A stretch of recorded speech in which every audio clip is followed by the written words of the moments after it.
and sharing that to those that attend. And we'll get started. So good afternoon, everyone. My name is Cameron Law, and I serve as the Executive Director of the Carlson Center for Innovation and Entrepreneurship.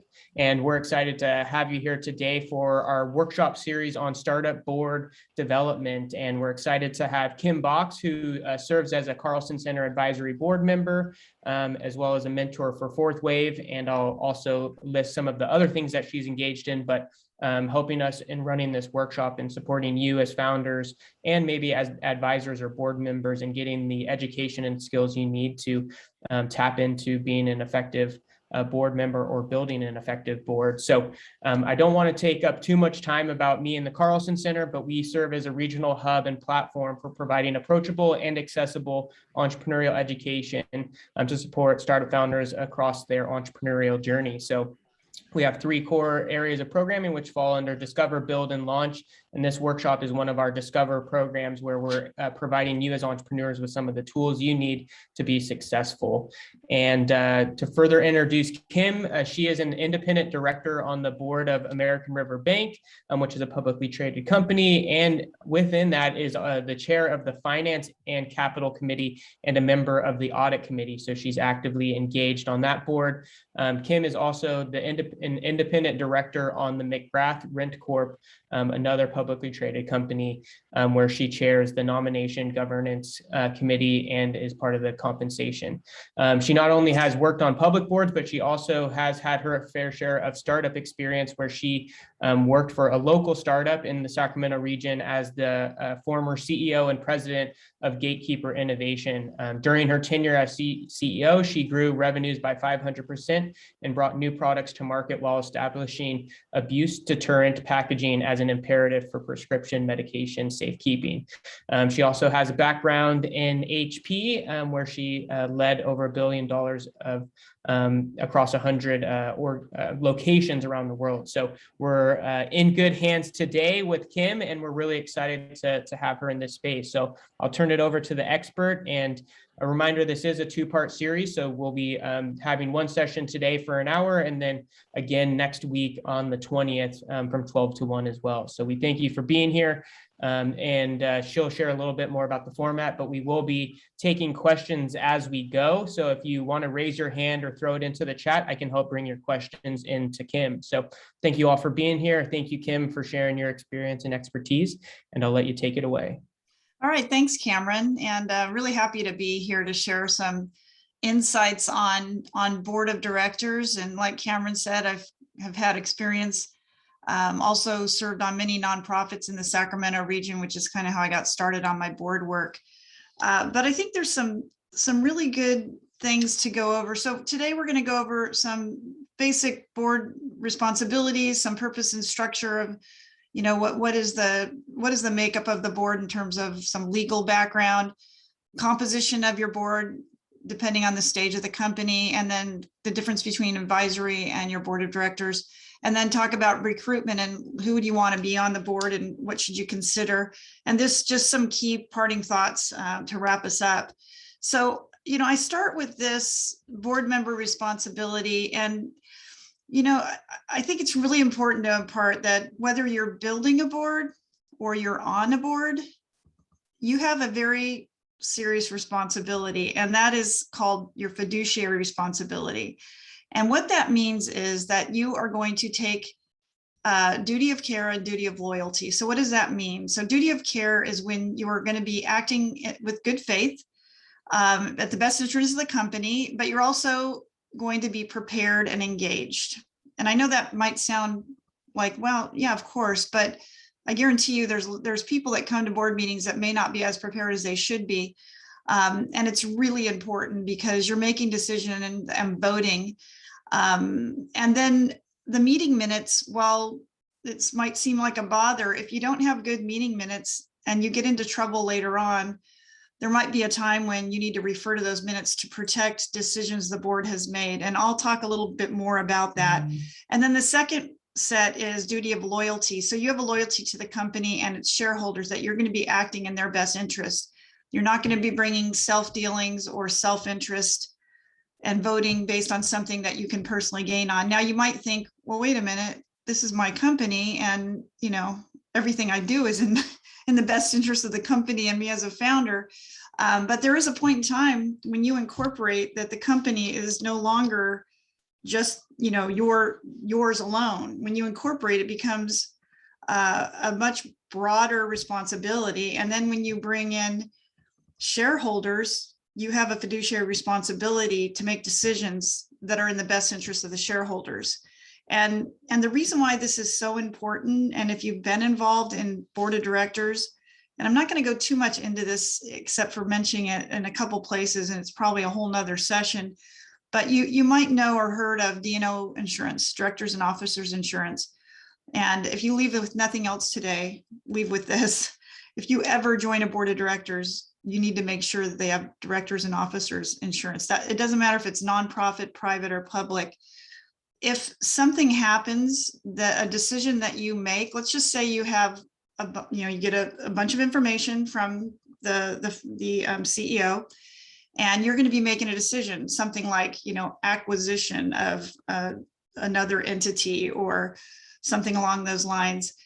And you review the information and you make a decision and you acquire this company. And then later on, you find out the company was not a good company for some reason. Maybe there's something ethical going on. Maybe they didn't really have what they thought they were. If you can prove that you made that decision in good faith, even though it ended up being a bad decision later on due to new information, then you're protected. But if you can't prove that you made that decision in good faith, then you can be liable personally. But anyways, but the directors and officers insurance actually protects the board. So that's just really important. And I needed to ground us here because I do believe that, and I've seen this in various cases, that when you have your initial company and you have some founders, there's really no board necessarily at the very beginning. And these kind of considerations aren't important because you're doing everything you can to get your company going, bootstrapping and so on. But there's a point in your journey where you transition over and you start creating this board of directors and incorporating and those types of things. And it's important to understand these. And, it's funny, I was thinking about when I joined, I've joined several nonprofit boards and then eventually public boards. There's no well, there are certifications, but they're just coming about now, that there's nothing like you have to have a degree or you have to have shown that you have certain knowledge. It's typically someone who's, you get asked. I've gotten asked when I was working at HP, I got asked to be on a lot of boards locally because they wanted the donations of the company, which is very common in nonprofits. But there's not like a training that you go through to be a good board member. So I'm really happy to be doing this because I think there's some basics that people need to know when they take on those responsibilities. So anyway, so that's just some backdrop. And then I'm not going to go through the details of this, but what I wanted to explain on the purpose and structure is that, and another thing I tell people before you join a board of directors or as you're developing your board of directors, the bylaws and the D&O insurance are very important to understand. The bylaws actually, it's in the middle here because, first you do your articles of incorporation when you're creating your corporation. You also have to have bylaws when you're creating the corporation. And then there's certain things that are shareholder rights. So these are kind of, all of these things really explain how the board is going to operate. And not all boards are created equal. I mean, if you look at the bylaws, I got involved in a company once that I didn't totally understand long ago, the bylaws and who had power. And the way it was structured, that no matter what, the chairperson could override any decision. That's how the bylaws were written. And so now that was several years ago, but I always ask for the bylaws before I join a board. And as a founder and CEO, I don't know everybody's role here, but imagine it's all over there's probably some of you that are founders, some of you are CEOs, some of you are on boards, but looking at the bylaws and understanding where the power lies and how decisions are made. The bylaws talk about if you have to have it's very common to have an annual shareholders meeting. How many directors, if you have a bylaw that says you can have 3 directors and you have 4, that's legally, a problem. So you really have to understand those bylaws. And as time goes on, you can change them. You can have the board review and change bylaws. And then, some of these other things, articles of incorporation, are really just about the basics of the business. I'm sure everyone's pretty familiar with that. But probably one of the important things on that one is number of shares and classes of stock, because once that's set, it's up to the board to change it if you decide to change it in the future. So there's a few things like that. And then shareholder rights. Obviously, shareholders have a right to that annual meeting and various voting. Now, there's a million ways to structure this, and I'm sure Cameron has attorneys that come in and do sessions about what does it mean to have shareholders and how should you understand that. So I'm not going to be going into too much of the legal side of it, but the one thing that's important that I want to point out is once you start taking outside money into your company, the shareholders have a right to sue. And that's where I'm tying it back to the D&O insurance, the directors and officers insurance, and acting as a fiduciary and in good faith. So, there's just some things that you need to understand about the structure of how the company is created, and what it all means. Hopefully, if you're a founder or you're going to be a founder or you're creating a company, pay attention to all these pieces. I know that when I created a company after I left HP, and I had never created a company before. So, I had an attorney and everything, but I know these things much better now because of good and bad things that have happened over the decade that I've been doing this. So I just point them out here to let you know that these things matter. They're not just to check the box, go down to the state, get it filed, get it done. They really create the structure of how things are done. And most all of them can be changed. I think the shareholder one is probably the one that you have to be really careful about when you get ready to take outside money. How does that work and what does that mean? So anyways, just a little bit about that. And then this one, I think this is kind of one of the things that we wanted to talk when Cameron and I, talked about doing a board composition per stage. I want to start by saying that this is just a guideline of probably typical. It doesn't mean that this is how it always is, or these numbers are exactly right. And I even there's one number in here, 2 to 4, that kind of goes against one of the rules that you should always have an odd number of directors, because when you go to vote, if you have an even number, it can be difficult. And most public companies you'll see are 7 to 9 directors, and even if it's not a public company, having a private or nonprofit, it's just better. Typically you see people discuss and decide and usually vote pretty unanimously, unless there's contention. But if there is contention, it's a good way to be. So anyways, that's just a little bit of a backdrop. But as far as board composition goes, there's just different things at different stages. At the seed stage, so let's even talk about pre-seed. So before you're even getting seed funding, or it's just at that stage or right before that stage, it could be just the founders. It could be a founder. It could be 2 founders, and one of them is the CEO. You see that a lot. One of them will take on the CEO, another one will take on COO or biz dev or something along those lines, or it could just be one person. I've also seen like 1 to 2 people where it's the founder and they recruit a legal counsel. A lot of firms will do startup as kind of a bit of pro bono. Usually they're taking some sort of stock or agreement that when they get to a certain stage, they'll be in a different funding state. But having someone from a legal that can document the minutes in an appropriate way and kind of guide you on that structure and startup is pretty typical at this early stage. And then when you start getting into growth, maybe you've gotten the seed money, you're growing, founders, CEO, and then, possibly investors. So I think everyone's probably pretty keen on the fact that investors often will take a seat on the board. And, if they're small investors, they're not going to go on the board.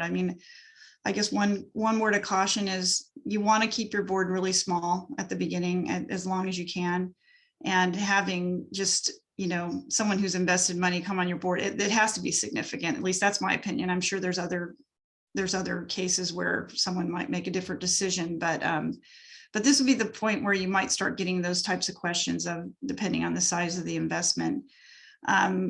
And then, Series A, obviously you're getting, folks are going to be on your board. If someone makes a sizable investment, it usually comes with a seat on the board, maybe even 2 seats with a couple different investors. I mean, it can go so many different ways. And I don't want to, scare any founders here, but there is a point in time where the founder might stay the whole way. Let's look at Facebook, for instance. I don't think Zuckerberg's going to be taking out himself out of any of those roles. So, the founders can go all the way to IPO and the distance of the company, the CEO and so on. But it is common in certain journeys that the founders might take on different roles. They might become board members that aren't in certain roles. I mean, you see it in very, very different ways. And I have to interject the part here about the board, and we're going to go in a lot more detail about, kind of the board versus advisory board and then who you want on your board. But the board is really there at the discretion of the company. I mean, they're there to help do oversight of the company. So once you have investor dollars of a sizable amount, who you want on your board really needs to help you get to the next stage. And sometimes the founders are the right people, sometimes they're not. I mean, I don't know how else delicately to say it, but it really depends. It depends on what you're doing.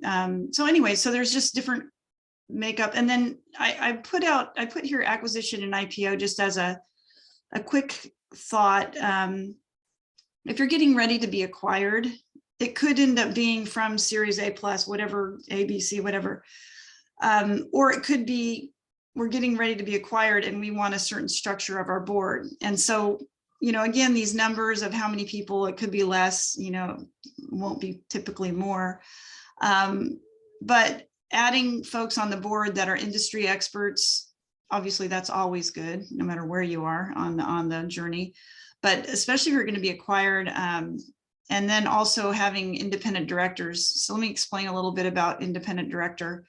An independent director is someone who doesn't have a specific self-interest in the company. So someone who is the CEO. So some of the things that boards do is they decide compensation of the CEO and the other officers. That one of their main jobs is to hire and fire the CEO. Pretty serious business in a public company, and in a smaller company, it's a little different. But the job of the board is to do compensation, to approve strategy, to analyze and approve any kind of divestiture or M&A type activity. So a CEO is not considered independent because if you're trying to decide someone's salary, obviously they can't. That's a good easy example. But even in a company where the people have been officers of the company, or they are officers of the company, CEO, COO, founder, that type of thing, they're not considered independent. And so having an independent it's a really healthy thing to do on your board, because they can give insights and perspectives that might be difficult for other people on the board to do. And then when you get to an IPO and your company becomes public, the SEC, Security and Exchange laws, there's all kinds of regulation, and we're not going to go too far into that today, but I do want to mention that when you go IPO, you have to have independent directors. There's all kinds of legalities around it. And when you first IPO, you have to have one independent per committee, and the standard committees are compensation, nomination and governance, and audit. And so there has to be an independent director for each of those committees. And then within 6 months, there's other things that you have to have as independent. So I bring this up because as you go through these different stages of your company, there's going to be different considerations. And another thing, being on a board is, it's a really great experience. It's a great way to be engaged.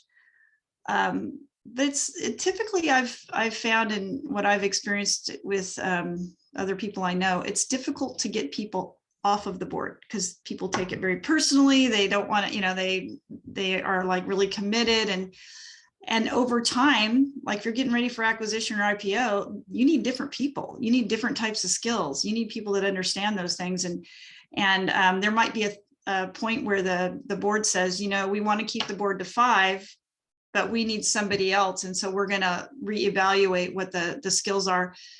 This is becoming more and more of a topic of conversation in the large private and public companies in terms of how people structure those boards and how they evolve over time.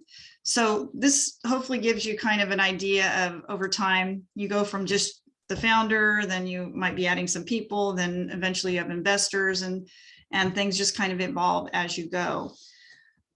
So that's kind of that. I had one question come in, Kim. Sure. So it's from Leslie, and it's related to that last slide. So what is the investment amount given where you'd give a seat on the board? So is it based on dollar amounts, percentage, feeling? What does that kind of look like to you?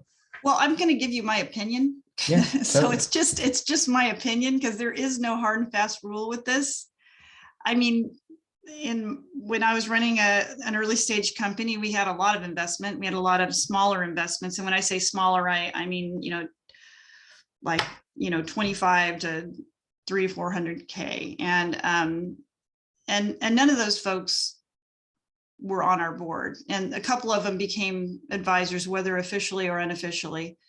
But once we got $1 million investment, that person wanted a place on the board, and not always. Sometimes and there's certain things you got to watch out for too, because that's a self-interest, right? I mean, that's self-dealing, if you will. So there's just, again, there's no hard and fast rule. I think there'd be some companies that you'd talk to in Silicon Valley, and they'd have a very high minimum to get on the board. And you got to be careful too, because if you're doing like a Series A, $1 million, and you have someone on your board, and then you go out to do a Series B and you're raising, $20 million, you can't just keep adding and adding. You want your board to be efficient. So I think you have to think about the long term, what you think you're going to be doing as a company, and how far you're going to go with that, bringing on investors. And also, there'll be times when bigger investors come in and they'll start just calling the shots, like, here, this person's going to change, you're going to do this.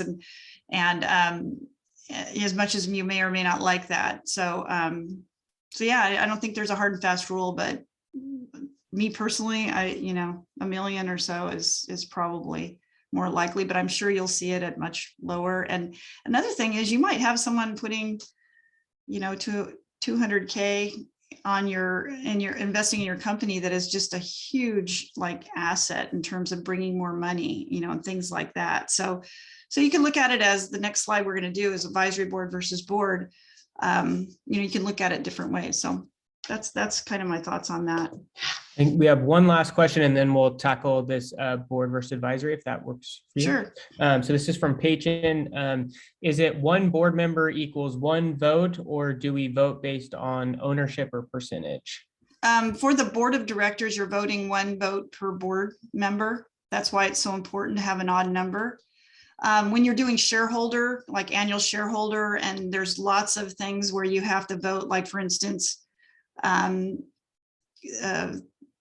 this is all in the rights and way you structure the company. So it could be different depending on how it's structured. But what's happened, just as an example, increasing the number of options, and the option pool is typically a shareholder vote, where all the shareholders vote by number of shares or size of their investment. So that's when things get a little different. So anyway, so on the board, when you're making your quarterly board meetings and things like that, it's per board. And that would be things like, we approve the strategy. We want to increase the number of directors, so they might change the bylaws. So things like that. Okay. But there are a lot of things that shareholders get to vote on, but it's all based on how you've structured the company. And I've heard things like company friendly or investor friendly structure when it comes to voting and different things. And the bylaws are really important there, because they might say that, the board can override. And even in public companies, there's something that you have to do every year called a proxy. And the public companies present the slate of officers, or I'm sorry, directors, and they get voted on by all the shareholders. And there are certain circumstances, depending on the structure of the company, that the shareholders could vote against a board member and the board could decide to keep that board member. So again, there's a lot of moving parts depending on how things are structured. It's not a very good thing to do because your shareholders might then turn into activists, and that's a whole nother session that we're not going to have time for here. But activists, I just did a talk on shareholder activism in public companies last week. So I'm very keen on that topic, but trust me, you can have a shareholder on your board that is an activist, and they can make life very interesting for you. So anyways, one other thing I wanted to mention is you can have board members, and I've had this before, shareholders that insist on a seat that are not putting a lot of money. I mean, when I say a lot, not like 10 million or something, but less money, and they might be an observer only. So that's another thing. And that's very common. And sometimes when you really need the money and, you know, the person's insisting, sometimes you go ahead and make a concession on that. And honestly, people from outside can be really helpful. They can really help ask a lot of questions and things, because you're knee deep in, you're nosing, and you're doing all these on a day-to-day basis. And then you bring in these outside members to observe and give feedback. It can be really helpful, as well as other connections. So let me start kind of going into board versus advisory board. So I want to just start at this high level here. So I described at the very beginning of this session that the board members have a fiduciary responsibility, acting in good faith and duty of loyalty, duty of care. They're doing oversight, they're doing governance.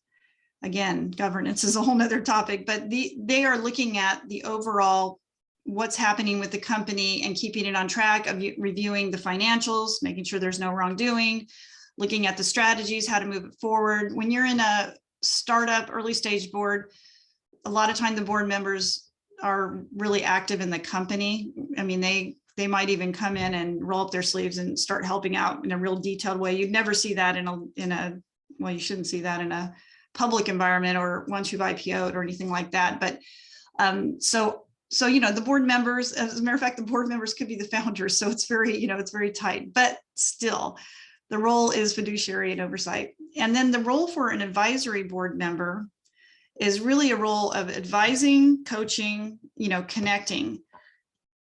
The advisory board members do not necessarily have the same fiduciary responsibility, because they're not approving and reviewing financials. They're not, you know, they don't have a role in the hiring and firing of the CEO and those types of things. I'm not going to say that they don't still have a role to be acting in good faith, because they do, but they're just not as close to the business from what I've seen. And honestly, I'm sure there's different levels of advisory boards where they're doing something a little different. But in general, this is kind of the way that that it works. So on the board member, you know, I mean, the first 5 of these are the same. And I did that I looked at first I did 2 lists, and I was like, you know, these are the same. You want someone with passion for your company mission, regardless if they're advisory or they're the board member. You want to make sure they have time. I mean, the board members, and we're going to go through this on this next week. Typically you meet quarterly. That's become very, very much the trend. It could be monthly, but that's not as often. It's not really as common anymore. And then there could be some extra meetings if there's something going on, or a strategic session, an all-day strategic type session. That's on the board side. On the advisory board side, I've seen it a couple different ways. One is you just call someone when you need them. And if you do this right, you have an advisory board agreement. And a typical agreement might say something like meets 3 times a year, but that could be just a phone call. It doesn't have to be like a committee. And when I was running Gatekeeper, that's pretty much what I did with the advisors. We had a whole bunch of advisors, and I, you know, called them when I needed them, and I'd bring them together. I'd go meet with them, whatever. The new CEO of Gatekeeper, Kevin Kane, he has done a really great job, and I'm an advisor, so I know how this works now. He meets every single month with this group of advisors, and it's just brilliant. And they are very engaged. They're wonderful advisors.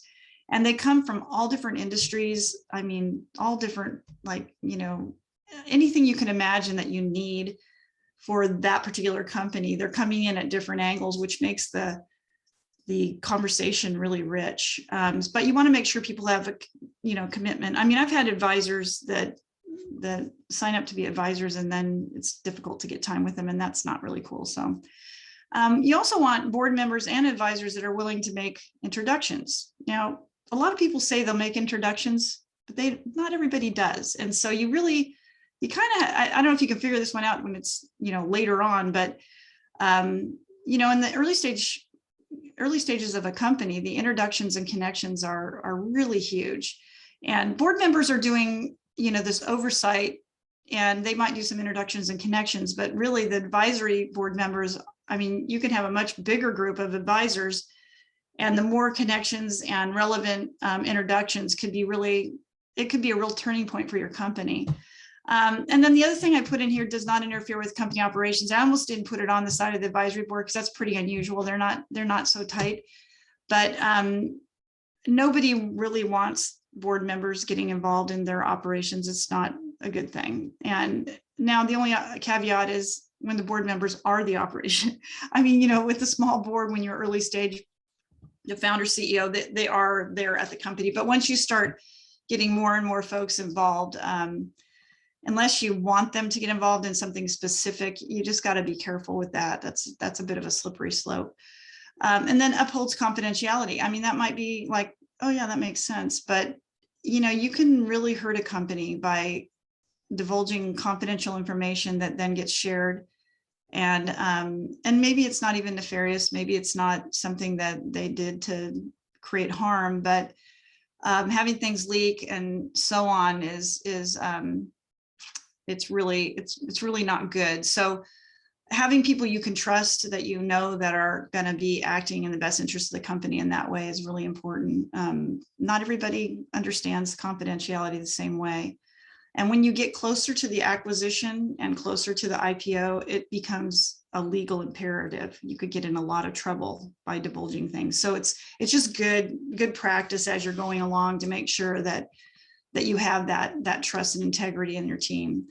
I think entrepreneurial background on a board member of an early stage company is really important. I mean, trust me, if you get a bunch of public directors on a startup board that have no experience with, it could be a disaster, because being on a public board is all about SEC regulation, and it's very, structured, and there's not a lot of room to roam on certain things.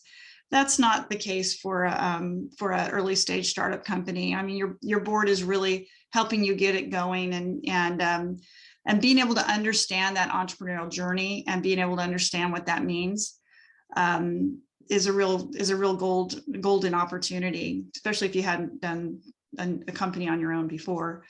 And then willing to speak up in a productive way.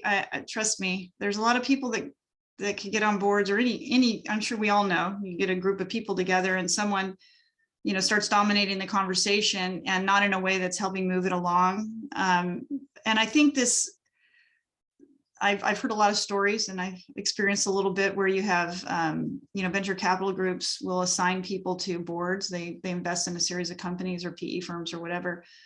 And sometimes it can be kind of disruptive if the person that's on the board is, first of all, just all about their perspective versus the broader perspective. So, look for that communication style and what you want on your board. And then, strategically focused on the business is what you want. You want people that are looking at the short-term and the long-term strategies and how you're going to get the business to go where it needs to go. So, the board has got the overall responsibility to increase shareholder value. And these are the types of things that I see in a board member that make it a really good group of people. And then on the advisory board side, a few other things like industry or other valued expertise. Sometimes it's not the actual industry, but it's something that relates to what you're trying to do that could be really helpful. Also people who can be available for ad hoc sessions when you need them for insights. So, if the person's just never available, that's not going to work. And then willing to coach and mentor the founder or CEO. I mean, looking for advisory board members who, I mean, obviously have the connections, are willing to engage and make introductions. And then also, you know, you might find someone that you wanted an advisor that doesn't have anything to do with your industry, but has had a lot of success, and could be a really good coach and mentor that you trust, somebody that you could kind of lay it all out for. And so I think the rule on advisories is there is no rules. I mean, it's not one specific thing. It's not always, if you're in the pharmaceutical space, getting someone from the pharmaceutical space. Yeah, you need those people, but you might need people that understand the insurance space. You might need people that understand, you know, patient stuff. I mean, it could be very, it should be very mindful, but it could be a broad spectrum. So that's kind of just some high level thoughts there. Let's see. So I'm going to go through board recruitment and then a few other thoughts. So hopefully people are thinking of some questions and we can have a bit of a dialogue here towards the end because we still have time. So on board recruitment, I mean, you're going to see some of the similar themes that you've been seeing throughout here. You're looking for people. Well, first of all, I put cultural fit with your company. I mean, culture's getting a lot of airplay right now. And in the public, private, everywhere. And it's really important because when you're small, the couple people that you have, that is the culture. And as you grow, the culture could shift and change depending on, I mean, one person can throw a wrench in a culture. So how do you want your board members to engage with you and your company, and do they fit the culture of what you're building? And then also someone you trust and enjoy working with. I mean, life's short, right? You want to enjoy what you're doing, and you want it to be people, especially in your early stage when you're growing and you're getting a foothold. Well, you always want it to be someone you trust, but I'm just saying that you really need some trusted confidants in your corner. And then you may not need someone at the beginning, but it is good to have a partner. So I bring this up because I've seen a lot of people that I've done mentoring for that are, you know, they have their idea, they're the founder, and they don't really have anybody else. Maybe they have a group of advisors. But getting that beginning of your board and having someone that, whether they're officially a founder or not, that's not my point. The point is somebody you can bounce ideas off so that you can share, you know, what you're trying to do and get some different thoughts, because party of one, it can be pretty lonely too. And then different people at different times. So, you know, same kind of thought is there, that as the board is growing, you're going to need different types of folks. You're going to need different people. Like, let's say you're at the early stages and you're developing something and you're trying to get the right, if it's a product, you know, and you need to understand design for manufacturability and all these things. And then at some point you're going to start manufacturing it. Maybe you need people that have supply chain experience overseas or onshore or whatever. You got to decide, do you need them as a board or do you need them as an advisor? What do you need at that stage of your journey? And then again, keeping the board small, utilize the advisory board to add narrower focused resources. So at an early stage, you should do all you can to keep the board small. And this might sound counter to what I've said earlier, but you want to have control as long as you can, because once you start incorporating, once you start taking on investment, you start giving up control. There are going to be other people. I mean, having the majority of the shares and doing all that is going to be what you want. I've seen people stack family members on the board and do all kinds of things to keep control. And I totally understand that. But there is a point where it has to shift to make progress, and you have to get other folks. But when you're early, you want it to be small and nimble so you can move fast.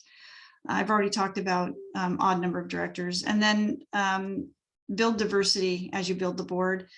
It's hard when you have one or two people to get a whole bunch of different diversity, but it is something that you need to be mindful of as you're building your board.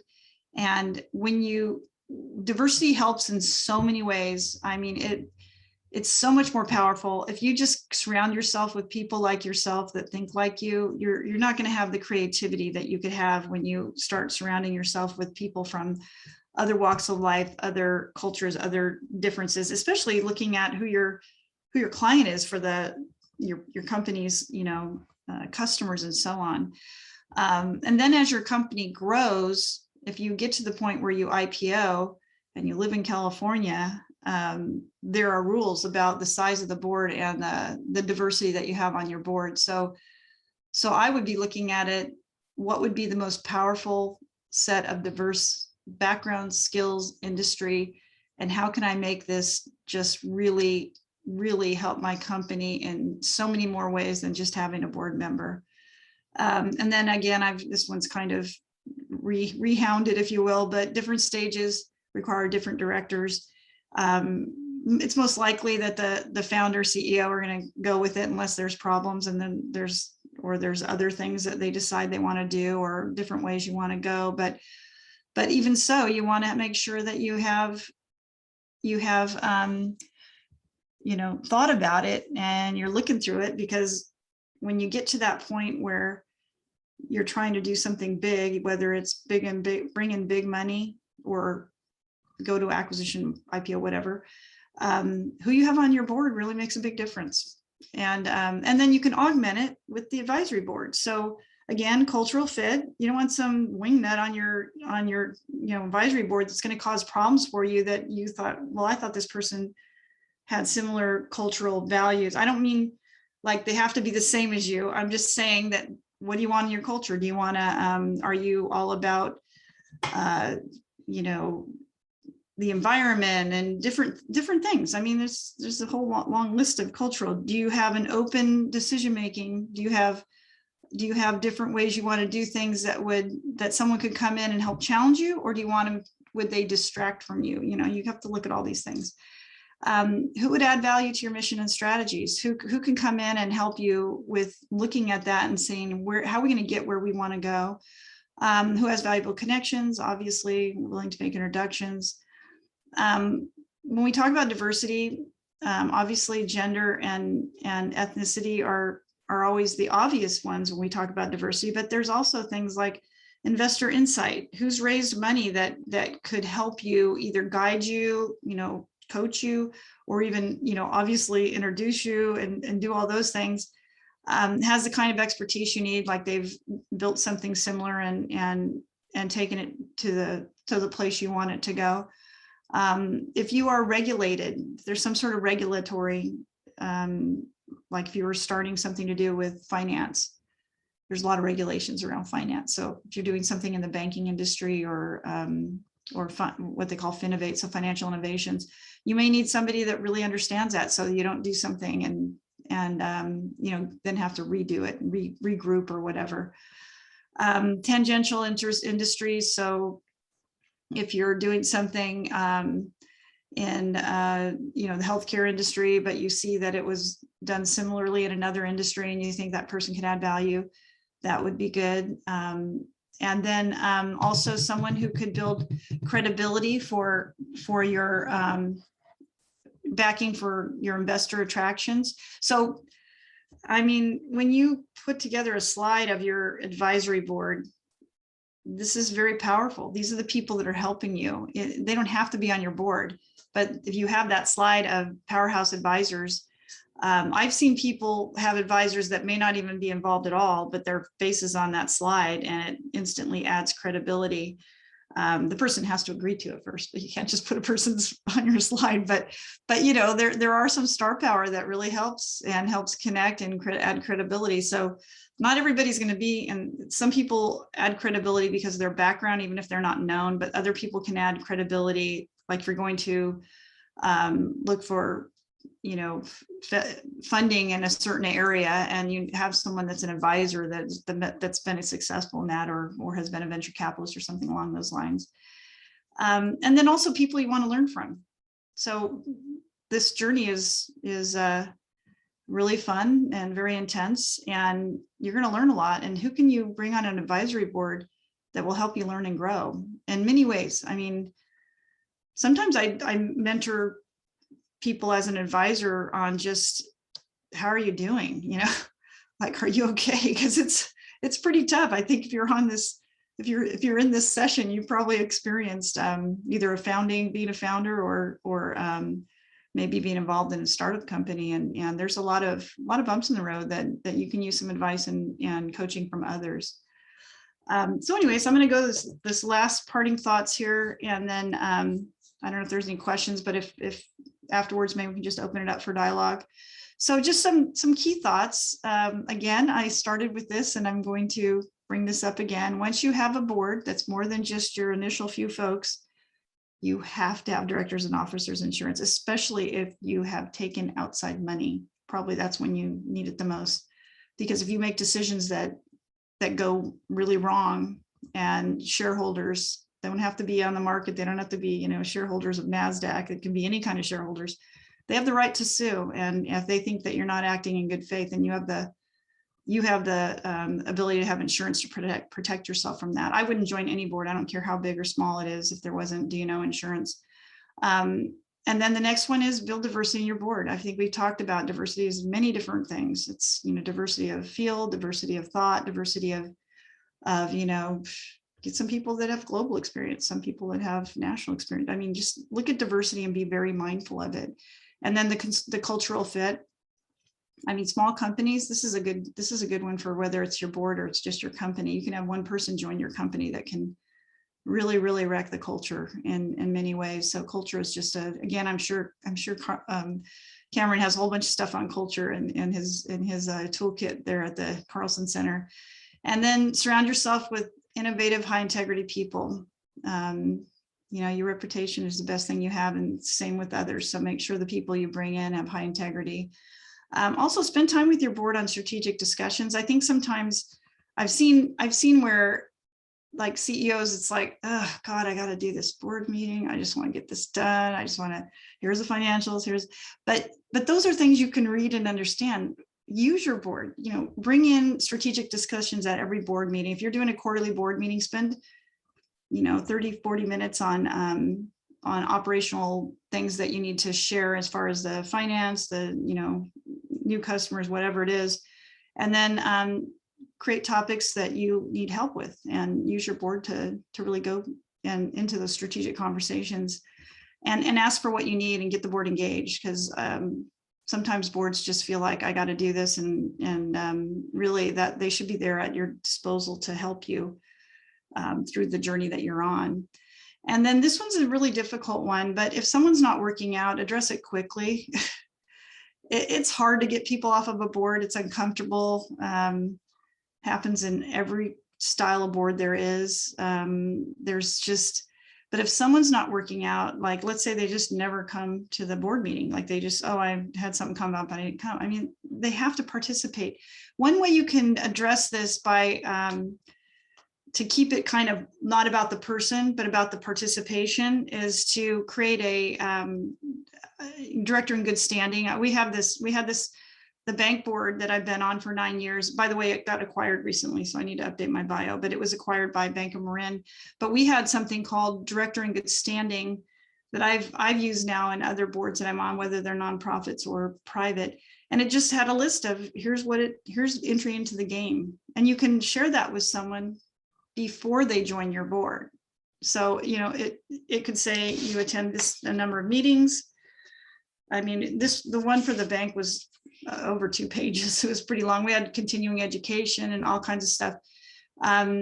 What's good about having that document, and we had to sign it every year, but as a public company, a little bit more serious than when you're in early stage. But what's really nice about that is you've created an agreement with someone, and you've said, to the best of your ability, this is what we need from you. And if they stop doing those things, like participating or whatever it is, then you can point to the agreement, not to the person, and it might help with the conversation. Sometimes people know they need to move on, and you just need to have the conversation. So, and then the last comment here is be mindful of how you build your board. I mean, it's a really important task. And like I said, it's hard to get people off the board once you get them on. So, people take it, not so much when you get to the point where you're a little bit bigger and then there's investors and it all makes sense. This person has to go. But if you can be mindful of it, then you're being more proactive rather than how do I kind of fix this as we go. So anyway, so that's basically what I wanted to share today. I have this next slide is really about the next session. Just I'll put that as a backdrop for next week. But Cameron, I don't know if we wanted to open up the Yeah, definitely. So we do have one question that has come in, and then we have about 10 minutes for Q&A, and then we'll provide some next steps in terms of our workshop next week. So Shiva, I don't know if you want to ask your question out loud or if you want me to read it. Right, I will read it for you. If a wife and husband are founders and hold significant equity each, and the husband's the current CEO, can they both be on the board? Yes, there's no rules about. As a matter of fact, a lot of times it's all family, all the way up until it's even out of the early stage and into a private company. I would suggest that when you get to a certain stage that you bring some independent directors on just for balancing thought and new ideas and things like that. But yeah, you will see when you get to a point where you're getting VC money, one of the questions they ask is, what's the familial relationships? Are there husband, wife, kids? Because they look at that as something that can be a challenge, but there's no rules against it. Patron, I saw you unmuted. Did you have a question? Yeah, I do. So, Kim, you had mentioned that, the board composition will change over time based upon what the company needs, right? Going from C to A to whatever. Is it, and so those constitute board changes, and you just said that board changes are hard. So does it make sense to have board members have terms or something like that? Oh yeah, no, totally. You could, well, board members will have terms. They will have terms, and typically they have to be voted. Well, again, it depends on your bylaws. It depends on how you've structured the company, but it could be typically that they have to be re-voted on each year. And honestly, that's a good practice if it's not in your bylaws to put some term limits. You see that's a big point of controversy in large company and private companies.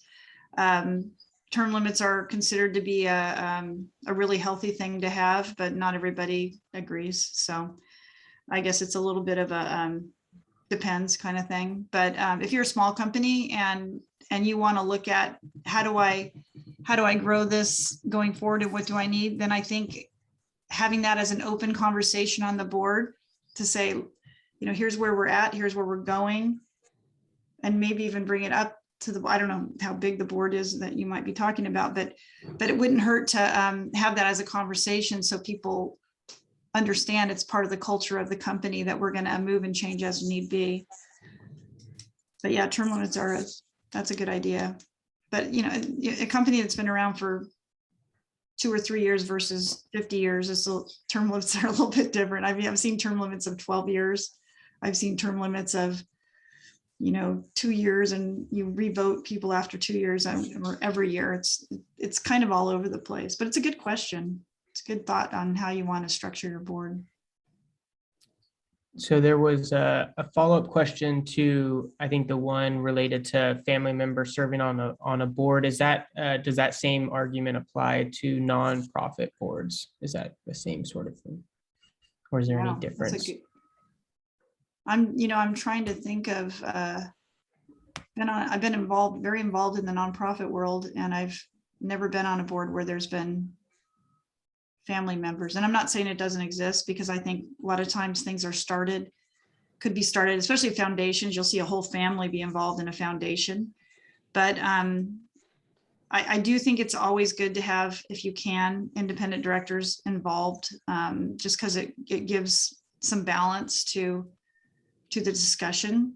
But I don't think there's any rules against family members. You can structure it however you'd like. Yeah, I think just one, from my experience, I haven't been on any boards where there's been family members, but I think also recognizing on those boards, a lot of times those are your partners in fundraising.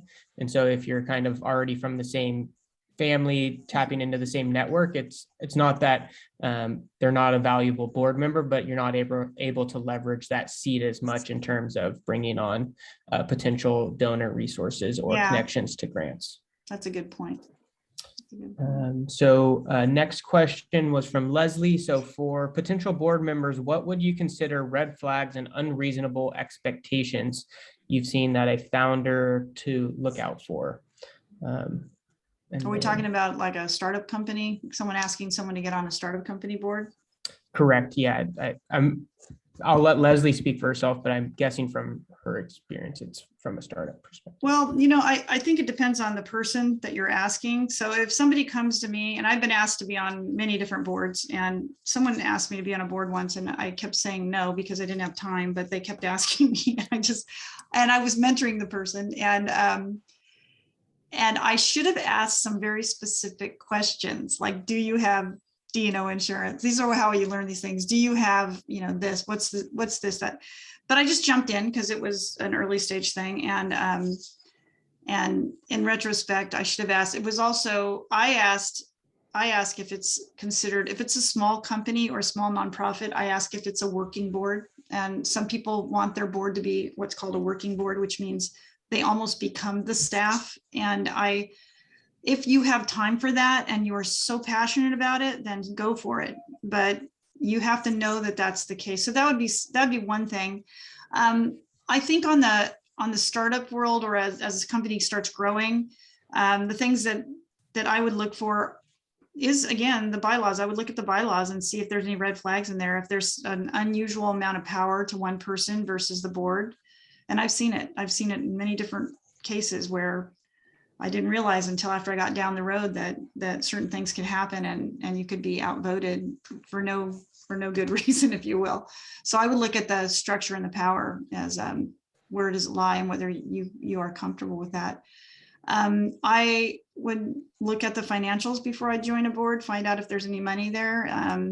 How's the money being used? Is there an unusual amount of money being spent on, meals and entertainment? I mean, look at that stuff. Make sure the ethics are there, that you can feel comfortable with it, And you shouldn't be joining a board if you don't understand basic financials. You need to understand financials because you are mainly responsible for the financial well-being of the board. So that's just a side note for people early in their board journey. Take some courses on reviewing financial statements and balance sheets and things like that. Yeah, and one additional thought that comes to mind is, I'm not sure if it's the same for startup boards, but I know from nonprofit is definitely attend, if you're able to, board meetings beforehand. So kind of getting to know how they're run, what the culture is. And so on the flip side, as a founder, right, if you really want Kim Box to be on your board and she comes to the first board meeting and it's a mess and you don't have, a solid agenda and things like that, then that's very much of a put off in terms of them joining. So that's one way to, on both sides of the coin, to look at it, is having that kind of, dating aspect of the getting to know the board. So yeah, and you can also say, look, I'll be an advisor for a while and just get to know the company. If you know a lot about the company, you might be able to decide. But if they want you to be on the board and you're not sure, see if you can become an advisor and go that step. I've done that before as well. So I have one last question, and I think this is our last one, and then we'll close it with some of the mechanics. Are board members paid? Nonprofit, no, you pay. Nonprofits are usually asking you on the board, and there's usually a financial commitment. On an early stage company, you get paid in equity. So you may or may not get anything. And then when you get into larger private and public companies, there's typically a cash retainer, and on the public side, it's a cash retainer and a stock allocation each year. Awesome. Well, if you have nothing else, I will draw us to a close. I want to first say thank you, Kim, for sharing your experience and expertise, and everyone for the engaging questions. So as I shared earlier, this is a two-part series. So we will be meeting again next Wednesday at 12 p.m. Pacific Standard Time on the 20th to go over board mechanics. So talking a lot about kind of that last part of our discussion there and how you can build that calendar, board agenda, board packets, all those mechanics to be an effective leader in that space. So we'll be back with Kim next week, and I'll be sharing the recording of this session, and we hope to see you next week for session number 2. So if you have any questions, don't hesitate to reach out, and we'll see you then. And I don't know, Kim, were you going to say something? No, just Okay. It's been a pleasure. I hope there's been some useful information. And if you come next week and you think of a question during the week or something, bring it with you, because next week's going to be more of a I'll even, if we can, I'll give a packet that's a typical board packet so people can see what it looks like. Love it. All righty. Well, we'll see you next Wednesday. Thank you, Kim, and thank you all for joining us, and we will see you then. All right, All sounds righty. good. Bye-bye. Bye.